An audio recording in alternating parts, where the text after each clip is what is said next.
Amanda Waller is back at it again, and this time she's looking for a way to intentionally isekai herself. As the portal is open, the scientists warn her that the energy levels are too low to sustain it, but she isn't concerned and tells them to just increase the power supply.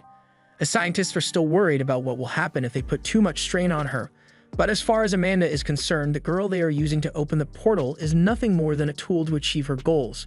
Joker and Harley heard about the truck-free isekai opportunity, and they immediately started heading straight for it. Imagine the chaos they could cause if they got some kind of broken ability, but before they get there, Harley pulls the handbrake and tells Joker they should stop for a bit to get a good drinks, because it's always better to go on adventures while drunk.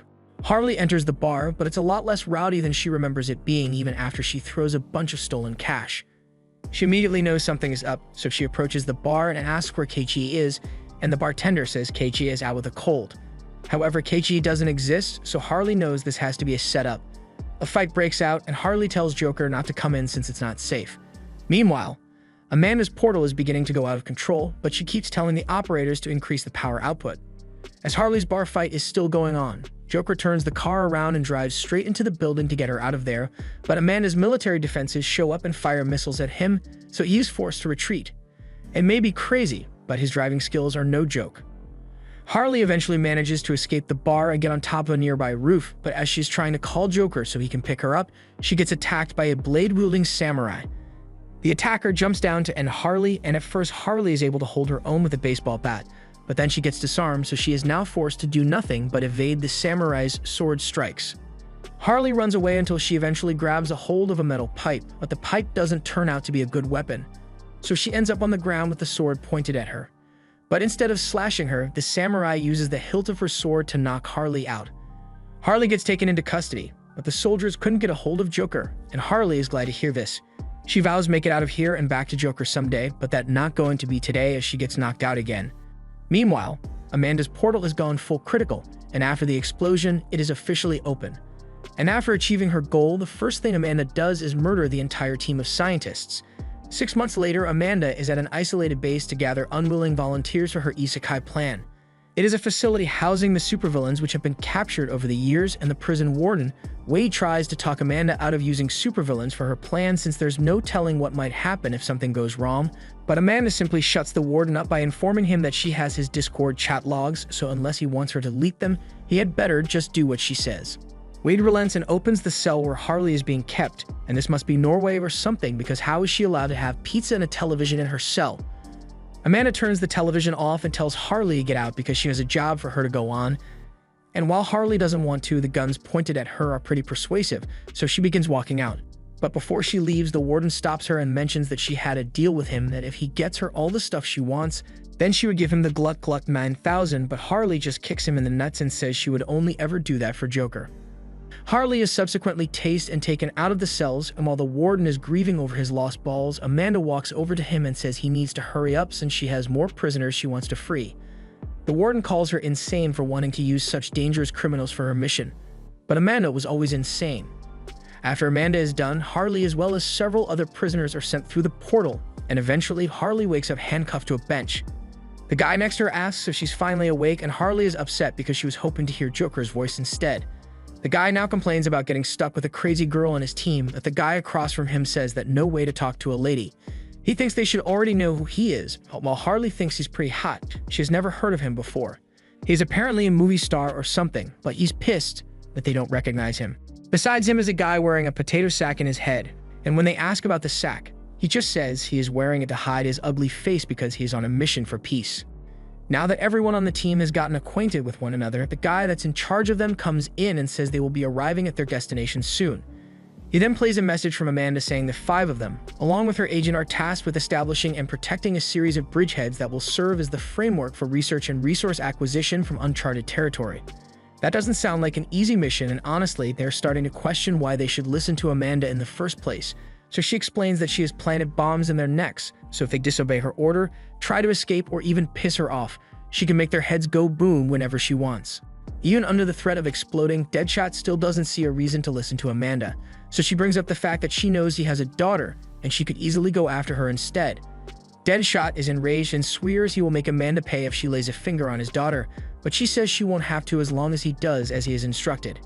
Now that everyone is clear on the mission, the agent tells them all that their gear is all in the crates at the back of the plane, so he will remove their handcuffs so that they can all get changed.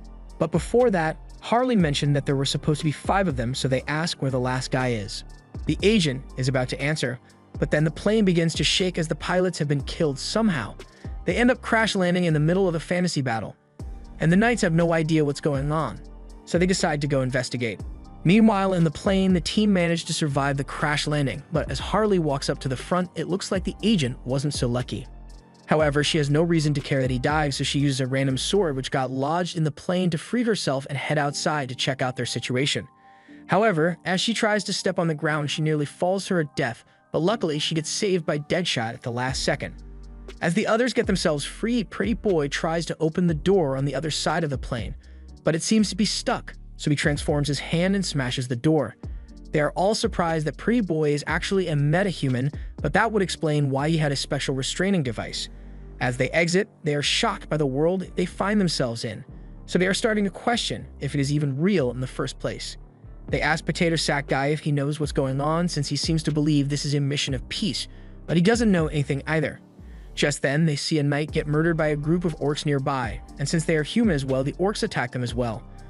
Harley can't understand what the orcs are saying, so Pretty Boy tries to explain to them that they are outsiders and aren't involved in whatever war they are fighting. But the orcs don't understand him either and attempt to kill him immediately. The murderous intent and horrible smell coming from the orcs lets them know that this is all real. The others are still in disbelief, but Harley is ecstatic since this is exactly the kind of adventure she always wanted. Just then, King Shark busts out of the back of the chopper and begins chomping down the orcs like there's no tomorrow. Meanwhile, Harley begins taking down as many orcs as possible. Potato Sack Guy is also laying waste to the orcs, and with his obsession with peace, we find out that he is actually called Peacemaker. Pretty Boy doesn't want to have to deal with the smelly orcs, so he attempts to run away, but once it is clear he can't escape, he transforms to fight them, and we find out that he is called Clayface. In the middle of all the chaos, Deadshot managed to get to his equipment, so he begins shooting down the orcs one by one. However, there are too many of them, so he decides it would be better to target their leader directly. Deadshot tries to line up a shot, but some of the leader's guards are in the way, so he has to get creative and jumps into the air so he can have a clear shot. And the second the leader is in his sights, he shoots him right between the eyes. With their boss dead, all the orcs get scared and run away. After the fighting is over, the Night Army finally arrives to find out what's going on, and as soon as Clayface sees them, he knows exactly what's going on. He can't explain how it happened, but it's clear that they have been transported to a fantasy world, so he believes they will be treated like summoned heroes. However, they just get locked up in jail. In the fantasy world, the Queen's convoy is passing a war-torn village, and while the villagers plead with her for help since they are starving, she clearly doesn't give a damn about them. Back at the castle, the royal officials are busy watching footage of the battle with the orcs, and they are all convinced that their success is solely due to the Queen taking the time to show up to the battlefield and acting as a cheerleader. Some other, more sensible people in the meeting mention how the Queen didn't do a damn thing to help, and in fact, there are still thousands of citizens starving every day. However, the other officials don't see why they should care about what's happening to the filthy peasants who can't afford the latest Bugatti horse. Just then, the Queen calls for everyone to be silent since even if the battle was won, she doesn't consider this a victory at all, not until every last orc in this world has been eradicated. The reasonable knight then speaks up and asks the Queen what she plans to do with the strange people they found. They played a big role in turning the tide in the kingdom's favor, but she disregards that and tells the knight to forget about them and start planning for the next battle. The knight tries to argue that they may be useful assets in the war, but the Queen is having none of it and calls him a coward for trying to use outside help to fight in the war. The Queen calls for the meeting to come to a close, but before she gets up to leave, the Princess Fiona asks for permission to speak. She believes the strange people may be their saviors after all, but the Queen tells her to keep quiet since she already said they are not going to use outside help. With that, the meeting is brought to a close, but the princess still can't come to terms with the situation of the kingdom under her mother's rule. Children are out there fighting over a loaf of bread while she gets a full 5-star meal every day. She chooses not to eat her food in silent protest, but then the knight, Cecil, enters her room and reminds her that starving herself isn't going to help any of the starving people outside no matter how much she does it. Cecil may have terrible judgment when it comes to hairstyles, but Fiona understands that he is right. However, she didn't call him here to lecture her. She called him because she has a favor she would like to ask of him. After they were brought to the prison, Harley wakes up to find all of them placed in cells alongside several captured monsters. Clayface realizes that if they've been left in prison for this long and no one has come to let them out yet, then that must mean they aren't being welcomed as heroes. He is frustrated since they were the only reason that the last battle was won, so by all accounts they should be getting better treatment than this. However, he still thinks he can make this work. For now, their biggest problem is that they are running on a timer, since according to what Amanda said, if they are not near the transmitter for more than 72 hours, then the bombs in their necks are going to go off. As of now, it has been 12 hours since they got captured, meaning they have 60 more hours to get back there. Clayface really doesn't like how his fantasy adventure is playing out, but since it has come to this, he decides to put the adventure on hold and leave the prison. The others tell him it's not possible to break down the bars since they were made to hold back monsters, but Clayface never intended to break the bars down. He just slips right through instead. He tells them to wait here while he figures out what to do next, but he does warn that he may be forced to leave them behind as part of his character development. Hearing that Clayface doesn't intend to come back for them, Harley and Deadshot start calling for the guards to capture Clayface, since if they're not getting out, then no one is.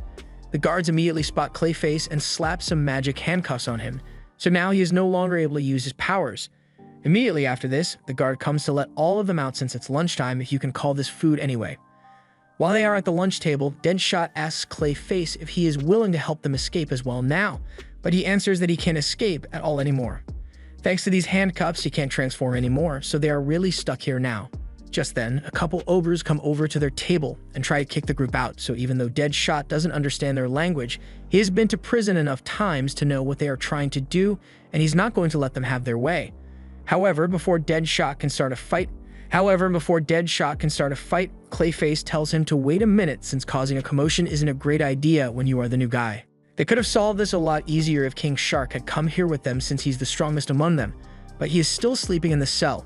So to avoid a confrontation while he can't use his powers, Clayface tries to de-escalate the situation, but the ogres don't understand what he is saying and just punch him across the room instead. After this, all bets are off, so Deadshot flips the table and everyone starts fighting. Despite being up against ogres, the team are much more capable in a fight, so Harley gets on top of the main ogre and starts smacking him around with a bowl, while Peacemaker overpowers two other ogres. By the time the guards get called, the team has taken all the ogres out and are basking in their glory. But this is a prison, so the guards pull out punishment wands and pin them all to the ground, after which they have everyone sent to solitary confinement for causing trouble. Once inside, they find out they aren't alone, as there is another human there, and he says his name is Rick Flag. He was sent here on a mission by Amanda, but since the team was sent here as well, it looks like Amanda sent backup after all. The team is confused, so Rick offers to explain what's going on and tells them that they aren't the first team to be sent here. Rick was the leader of a task force whose goal was to make first contact with the people of this world through the portal Amanda had opened, but Deadshot doesn't understand why they would go through all the trouble of going to another world.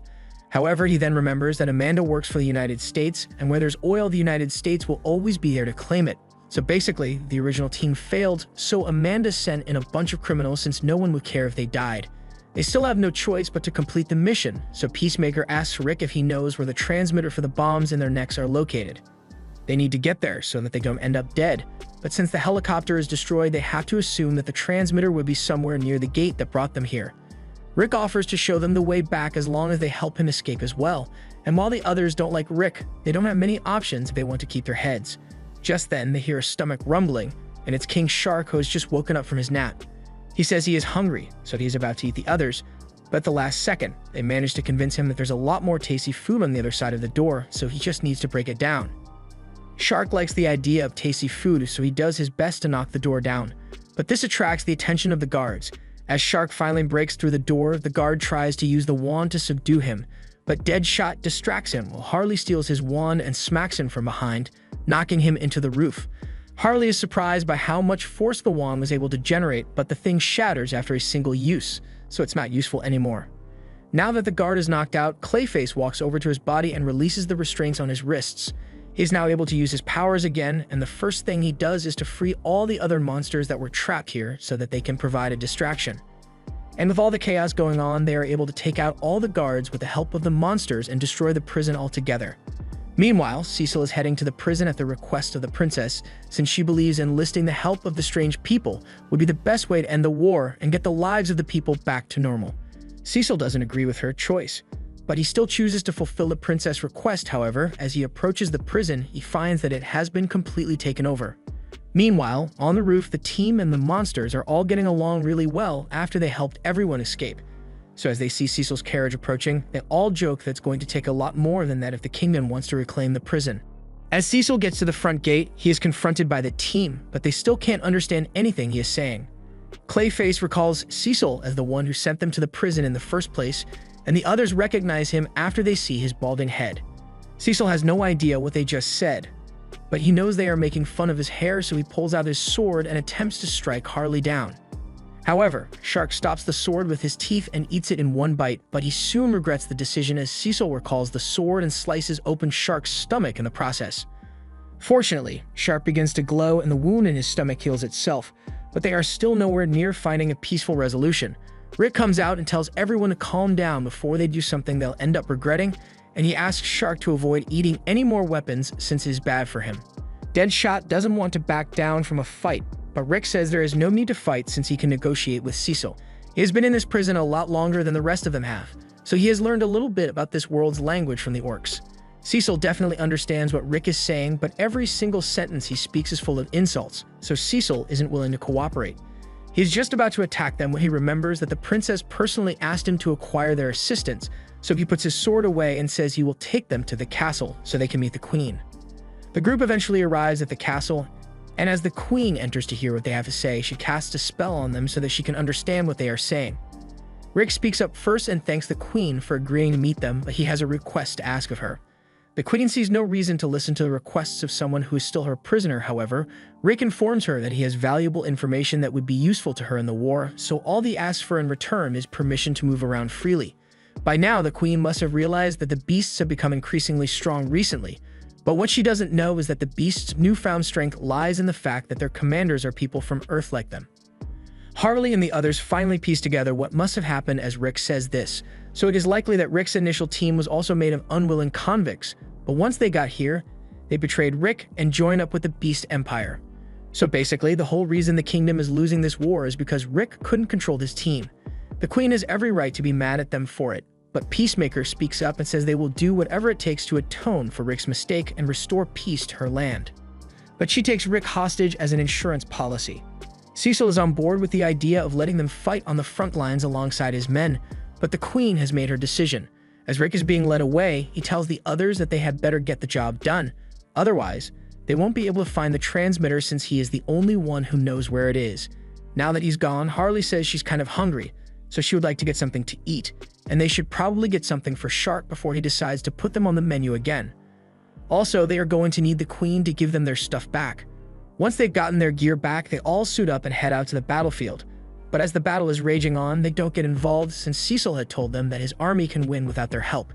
Clayface still thinks they should help them since it might improve their relationship with the kingdom, but in all honesty, Deadshot doesn't want to have to deal with the beasts down there. They are insanely strong and they are fighting with no regard for their life, so handling them would be difficult for him. He wonders what kind of training the wolves must have gone through to be fighting like this, but Harley doesn't think they were trained to do any of this. It is much more likely to be brainwashing. That must mean they are dealing with a villain that is skilled at brainwashing people. And if that's the case, then Deadshot knows exactly who they are up against, and the guy used to be an old friend of his, so thinks the guy will listen to him. They all go around the side of the fort and Clayface tries out something new as he touches the walls of the fort and causes a hole to appear in it. The others didn't know he could do this, but since he can destroy the walls will, Deadshot asks if he can just bring the whole fortress down, so they don't have to go through all this effort. Unfortunately, Clayface doesn't think he can do that since there's not enough moisture here. Ever since he got here, he has been able to feel something like magic coursing through his body, and the others must have experienced something similar. Clayface's usual ability is to control the clay within his body, but now he can control any kind of clay. It's still going to take some getting used to, but it's sure to come in handy. They begin fighting their way through the halls of the fort while taking down the wolves one by one, and eventually, they make it up to the roof where the mastermind is hiding. Deadshot calls out to Ratcatcher, but even though Deadshot seems to think they are old friends, Ratcatcher absolutely hates him. Back in prison, Rat would get bullied by the other prisoners a lot for being a rat-loving weirdo, so Deadshot decided to intervene, but in doing so he roasted Rat beyond repair. And from then on, Deadshot would keep pestering Rat no matter where he went, always trying to be helpful, but only ever making things worse. He would give Rat cheese and take his food instead. He would show up while Rat was taking a shit and give him a free but unwanted haircut, and he even started sourcing Rat smashing DVDs for Rat for some reason. So after all the humiliation he has suffered at Deadshot's hands, Rat wants nothing more than to kill him. His original powers only allowed him to control the minds of rats, but in this world he can control any beast he wishes, and there are a lot of them. As the group fights off the wolves, Peacemaker realizes that they need to take out the rat to put an end to this, but as he fires a bullet at Rat, it gets blocked by a nearby wolf. Getting close to Rat will be difficult, so Clayface points out the giant water tanks above them, so Deadshot takes them out and the roof floods with water. Now that there is adequate moisture, Clayface is able to fully control the clay in the castle walls, so he makes a pit below the wolves, causing them to fall several stories below, and now that he has a clear shot, Peacemaker aims straight for Rat's head. However, before the bullet hits its mark, Rat is saved by that samurai girl from earlier, and Harley has a major score to settle with that girl for separating her from Joker. After the damage Clayface did to the tower, the whole thing crumbles to the ground, so Cecil starts yelling at them for destroying everything. Deadshot justifies it by saying Cecil would have lost the battle if they didn't intervene, and all they need to do is rebuild the fort and everything will be as good as new. But for now, they've done their jobs, so they are going home. Meanwhile, back at the castle, the Queen and her cabinet were watching the battle unfold, and they are all pleased with the outcome, especially Fion, who is still really interested in Harley. At the same time, the samurai has taken Rat to a secluded cave and reminds him that she isn't saving him out of kindness. Their emperor hates incompetence, so if he messes up again, there won't be a next time. Rat is well aware of this, so he doesn't intend to fail on his next mission. This was the end of episode 3. Thanks for watching. Subscribe to not miss the next part.